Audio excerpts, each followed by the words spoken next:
তারপর মামা তার দুহাতেই আমার বাগানের ফুলগুলো নাড়তে লাগলো। তারপর আমরা খেলায় ব্যস্ত হয়ে পড়লাম। আমার জীবনের প্রথম খেলায় আমার খুব ভালো লাগছিল। সেই রাতে আমরা মোট 3 বার খেলেছিলাম। পরের দিন সকালে উঠে আবার সেই একই কাজ। হ্যালো বন্ধুরা, কেমন আছেন সবাই? আশা করছি সবাই খুব ভালো আছেন। আজকের এই ভিডিওতে আপনাদেরকে যে গল্পটা শোনাতে চলেছি তা হলো পড়ার জন্য মামার বাসায় গেলে মামা আমাকে কিভাবে খেললো তার ঘটনা। যাই হোক, আসল ঘটনায় আসা যাক। আমার মায়েরা 2 ভাই 5 বোন। বোনেরা সবাই বড়, আর ছোট মামা সবার ছোট। ছোট মামার বয়স 25 বছর হবে।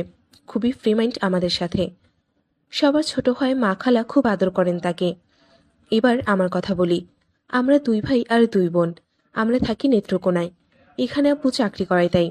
আমি এইচএসসিতে ভালো রেজাল্ট করায় সবাই বলল ঢাকায় কোচিং করতে। আব্বুকে তা বললাম। আব্বু প্রথমেই বললেন থাকবে কোথায়। আম্মু বললেন, কেন, আমাদের সজল আছে না, ও তো ঢাকায় থাকে। ওকে বললেই ও যে কোনো একটা ব্যবস্থা করে দেবে। বন্ধুরা, সজল আমার ছোট মামার নাম। আমার মামা ঢাকায় চাকরি করে, তো তার সাথে যোগাযোগ করা হলো। মামা বললেন আমাদের ঢাকায় চলে আসতে, তিনি থাকার ব্যবস্থা করে দেবেন। সুবিধা মতো সময়ে ঢাকায় চলে গেলাম আমি। মামা ছোট্ট একটা বাসায় থাকেন, 2 রুম আর একটা রান্নাঘর। মামা বললেন এত তাড়াতাড়ি কোথাও বাসা ম্যানেজ করতে পারিনি, আর তোর যদি আপত্তি না থাকে তবে তুই আমার সাথে থাকতে পারিস। আমি বললাম আমার আপত্তি থাকবে কেন। এই বলে আমি আমার রুমে চলে গেলাম। মামা টিভিতে প্রায় হিন্দি সিনেমা দেখেন, আমিও দেখি। আমার সাথে সিনেমা দেখার সময় প্রথম প্রথম খেলার দৃশ্যগুলো এলে একটু বিব্রত হতাম, তবে এখন আর হই না। তো মামা প্রতিদিন সকালে অফিসে চলে যান। আমি ভাত রেঁধে মামাকে টিফিন করে দেই। মামা অনেক খুশি হয়। এমনকি মামার সাথে সবকিছুই অগোছালো থাকতো। আমি আসার পর থেকেই সবকিছু গুছিয়ে রেখেছি। তো আমি প্রতিদিনের মতন সকালে রান্নাবাড়া সেরে মামার টিফিন গুছিয়ে দিয়ে আমি খাওয়া দাওয়া সেরে কোচিংয়ে চলে যাই। কোচিং থেকে ফিরে এসে গোসল করে খাওয়া দাওয়া সেরে ঘুমিয়ে যাই। তারপর ঘুম থেকে উঠে সন্ধ্যার সময় নাস্তা করে পড়তে বসি। সেই সময় মামা চলে আসতো। মামার সাথে মজা করে টিভি দেখে রাতের খাবার খেয়ে ঘুমিয়ে পড়ি। তো এভাবেই চলতে থাকে আমার সুন্দর জীবন। একদিন ছুটির দিনে আমি আর মামা দুজনেই ঘরে আছি আর টিভিতে দেখছিলাম একটা মুভি। হঠাৎ কে যেন কলিং বেল টিপল। খুলে দেখি এক মহিলা। বলল আমরা আপনাদের পাশের বাসায় নতুন এসেছি, তো আপনাদের সাথে পরিচিত হতে এলাম। আমি তাকে ভেতরে আসতে বললাম। টিভিতে তখন ছবি চলছে দেখে মহিলা মুচকি হাসলেন। মামা কি মনে করে এটা চেঞ্জ করে দিল। তিনি এসে আমাদের সাথে বেশ ভাব জমিয়ে ফেললেন। কথায় কথায় মহিলাটি আমার দিকে তাকিয়ে বললেন, আপনাদের ঘরটা খালি কেন, এখনো বাচ্চা কাচ্চা নেই? আমি তো লজ্জায় লাল হয়ে গেলাম। মামা বলতে চাচ্ছিলেন না আসলে, কিন্তু মহিলা থামিয়ে দিয়ে বললেন, ও আচ্ছা, বুঝতে পেরেছি, আপনারা শরীরচর্চার লাইফটা পুরোপুরি এনজয় করতে চাচ্ছেন, ঠিক না? আজকাল আসলে নতুন এক ফ্যাশন শুরু হয়েছে। সে যাকগে, আমি এখন আসি, ঘরে অনেক কাজ আছে। আমাদের থেকে বিদায় নিয়ে চলে গেলেন ওই মহিলা। মামা আমার দিকে তাকিয়ে মুচকি হাসলেন। আমাদের পাশে পাশে এসেছেন ওই মহিলা আর তার ফ্যামিলি। একদিন আমি জানালা দিয়ে তাকিয়ে দেখি পাশে বাসার জানালা বন্ধ, তবে পর্দা ভালো করে টেনে দেওয়া হয়নি। তাই তাকানো মাত্রই আমার চক্ষু চড়ক গাছ। দেখি ওই মহিলা চুল ঠিক করছে আর তার স্বামী বিছানায় বসা। মহিলার ফিগারটা অনেক ভালো। অজানা কিছু একটা দেখার টানে আমি তাদের ঘরের মধ্যে তাকিয়ে রইলাম। মহিলা আর তার স্বামীর মধ্যে কথা হচ্ছিল, কিন্তু জানালা বন্ধ থাকায় শুনতে পাচ্ছিলাম না। কিছুক্ষণ পর স্বামী তার স্ত্রীকে টেনে বিছানায় ফেলে দিলেন। স্ত্রী জোরাজুরি করছেন, কিন্তু স্বামী তো তাকে ছাড়লেনই না, উল্টো তাকে বসিয়ে দিলেন। আস্তে আস্তে স্ত্রীও আর জোরাজুরি করল না। স্বামী বাগানের ফুলগুলোকে আস্তে আস্তে চাপতে লাগলো। মহিলার মুখটা দেখে বোঝা যাচ্ছিল তিনি কেমন সুখ পাচ্ছিলেন। আমার তো তা দেখে গায়ের তাপমাত্রা বেড়ে গেল। মনটা খেলার জন্য জেগে উঠল। এদিকে তারা দুজনে আসল খেলা মানে শরীরচর্চা শুরু করে দিয়েছে। আমি তা দেখে আর সহ্য করতে পারলাম না। নিজের বাগানের মাঠে হাত দিয়ে সুখ খুঁজে নিতে চেষ্টা করলাম, কিন্তু পূর্ণ পরিতৃপ্ত হতে পারলাম না। যাই হোক, একদিন মামার রুম পরিষ্কার করার সময় একটা ছোট্ট খেলার বই পাই, আর সেটি পড়ে আমি আবারও খেলার জন্য পাগল হয়ে গেলাম। কিন্তু আবার এমনভাবে রেখে দিলাম যাতে মামা বুঝতে না পারে। ঠিক করলাম যে যেভাবেই হোক মামাকে আমি আমার খেলার সঙ্গী বানাবই। সেজন্য পাতলা কাপড় পরে মামাকে বাগে আনতে চাইলাম। একদিন মামা অফিস থেকে তাড়াতাড়ি চলে এলেন। আমি জিজ্ঞাসা করলাম, কি ব্যাপার, তাড়াতাড়ি চলে এলে যে? মামা বলল, তুই এলি প্রায় 2 সপ্তাহ হয়ে গেল, এখনও শহরটা ঘুরে দেখাতে পারলাম না।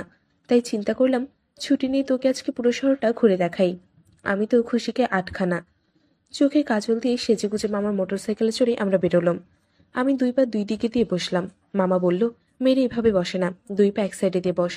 আমি বললাম, এভাবে বসতে পারবো না, আমার ভয় করে। মামা বললেন, তাহলে ঠিক আছে, যেভাবে বসেছিলি সেভাবেই বস। আমি পেছন দিক থেকে মামাকে জড়িয়ে ধরলাম। তাতে আমার পেঁপেগুলো মামার পিঠে লাগছিল আর আমার ভালোই লাগছিল। আমরা প্রথমে স্টার সিনেপ্লেক্সে গেলাম। সেখান থেকে বেরিয়ে মামা একটা দোকান থেকে 2টি শার্ট কিনলেন। তারপর গেলাম ওয়াটার কিংডমে। সেখানে গিয়ে মামা আমাকে কাপড় চেঞ্জ করার সময় রুম দেখিয়ে দিয়ে একটা গেঞ্জি দিয়ে চেঞ্জ করে আসতে বললেন। আমি চেঞ্জ করে আসার পর দেখি মামা আমার দিকে তাকিয়ে আছেন। বললাম, কি দেখো মামা? মামা বলল, আমার রাইডে চড়ি, অনেক মজা হবে।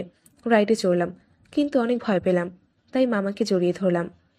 আমার উন্নত বাগানের ফুলগুলোর স্পর্শে মামার শরীরের উত্তাপ বেড়ে গেল। আমাকে আরো জোরে জড়িয়ে ধরলেন। তো আমরা অনেক মজা করে বাসায় পৌঁছালাম। রাতে খাওয়ার টেবিলে আলাপ চলছিল কেমন লাগলো আজকের দিনের ঘটনা এই বিষয়ে। মামা বলল, সত্যি বলতে আজ খুব এনজয় করেছি। তোকে খুব সুন্দর লাগছিল যখন তুই টি শার্ট পরেছিলি তখন। তুই যত সুন্দর তা আমি আগে খেয়াল করিনি। আমি বললাম, বাড়িয়ে বলছো কেন? মামা বললেন, না, বাড়িয়ে বলছি না, সত্যি তোর দিকে সারাক্ষণ তাকিয়ে থাকতে ইচ্ছে করে। যাও মামা, তুমিও না। এভাবেই আমরা রাতের খাবার খেয়ে উঠলাম। মামা বাথরুমে গেলেন আর আমি মামার শোয়ার জন্য বিছানা করছি। আর বালিশের নিচে দেখি আরও একটা বই। বইটা খুলে দেখি আরও নতুন নতুন গল্প। আমার আর কোনো দিকে হুঁশ নেই, শুধু গল্পগুলো পড়েছি। পেছন দিক থেকে মামা এসে বলল, কি করছিস? আমি বিব্রতকর অবস্থায় পড়ে গেলাম। আমার কেন জানি খুশিও লাগছিল। আমি বললাম, তোমার বইগুলো পড়ছি। মামা, এই বইগুলোতে গল্পে যা আছে তা কি সত্যি? মামা মুচকি হাসছে আর বলল, হ্যাঁ, হয়তো সত্যি। কেন বলতো? না, এমনি। তাহলে আমরা যদি খেলা করি তাহলে কি সমস্যা হবে? মামা হাসলেন আর বলল, আমার পাশে বসে পড়ল। মামা বলল, তোর সাথে আমি কি খেলা করব? তোকে তো আমি আদর করব। বললাম, মামা, আমাকে আদর করো, অনেক আদর করো। তারপর মামা তার দুহাতে আমার বাগানের ফুলগুলো নাড়তে লাগলো। তারপর আমরা খেলায় ব্যস্ত হয়ে পড়লাম। আমার জীবনের প্রথম খেলায় আমার খুব ভালো লাগছিল। সেই রাতে আমরা মোট 3বার খেলেছিলাম। পরের দিন সকালে উঠে আবার সেই একই কাজ। নাস্তা খেয়ে মামাকে টিফিন সাজিয়ে দিয়ে আমি কোচিংয়ে চলে গেলাম। আর প্রতিদিন তো রাতে খেলা হয়। আমি মোট মামার বাসায় 4 মাস ছিলাম। 4 মাসে আমরা নিয়মিত খেলা করেছি। প্রায় 3 মাস পর আমার ভার্সিটিতে অ্যাডমিশন হয়ে গেল।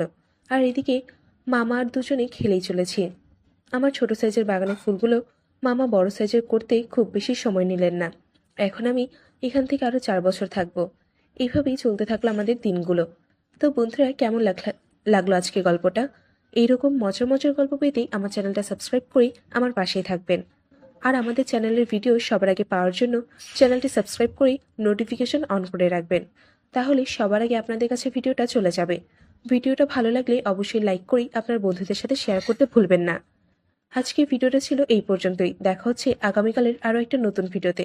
ততক্ষণ ভালো থাকবেন, সুস্থ থাকবেন। Good bye.